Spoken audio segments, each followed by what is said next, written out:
Over the course of this video, I seek to convince you, through both experimental data and logic, that the ideas presented by Farham about currency drops and tier 7 map farming are false. First, I want to say, I mean no ill will towards Farham. I do not believe that this was done intentionally or maliciously.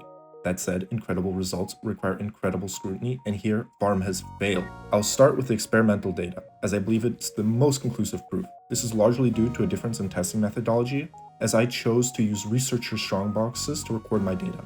This is for 4 reasons. Reason number 1 is that researcher strongboxes drop a relatively consistent amount of currency. By counting how much currency on average is being dropped per strongbox, I can measure whether or not currency is actually being stashed away by greater and perfect drops. Number 2, strongboxes display their item quantity and item rarity. This allows us to sidestep the considerable noise introduced by rare monster modifiers. Number 3, they're immune to large variance that results from differences in the number of rare, magic, and white monsters per map. And number 4, with an average of 3 to 4 researcher strongboxes per map, they make a great way to collect data. And so, as I reveal the results, I must remind you that Farham's data had promised more than double the total amount of currency drops. And my testing shows, drumroll please, absolutely no difference. I even adjusted for quantity and the apparent 3-item minimum present for strongboxes. And by the way, I did the math. The probability of observing data like this, given the hypothesis that tier 7 maps generate 2.5 times the currency, is less than 1 in a million. So no, I don't think I need more data. And on top of that, when we track the currency drops for each strongbox, we actually begin to see what the real system is. See how the total amount of each currency across all 3 rarities is roughly invariant? This strongly suggests that accumulation as a system does not exist. Instead, what likely happens is first the currency drops, and then that currency has a chance to either upgrade to a greater or a perfect version of itself. Now, in all honesty, I should probably end the video here.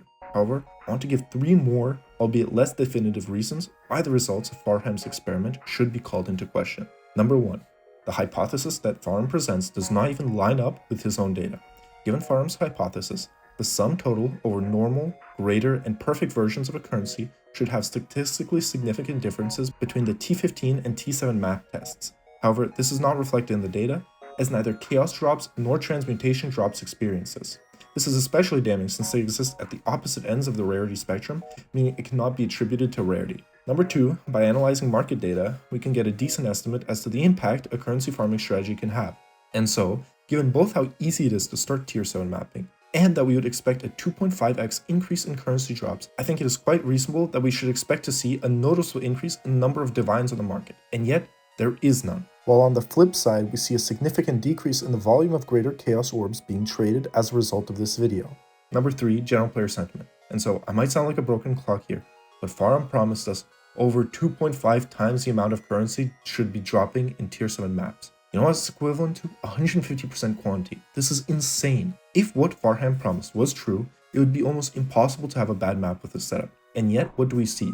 Middle of the road to even negative sentiment. Ultimately, it again just points towards the fact that running tier 7s is almost identical to running tier 15s, just without the perfect or greater drops. Also, please note that I've left out a lot of math and work behind the scenes to make this as digestible as possible.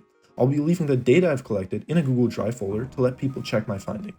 And if you're interested in the Herald device chaining that's going on in the background, you can check out my video on it here. As for the build I'm playing, I'll have a final build update video soon, but you can also check my previous videos and my mobalytics.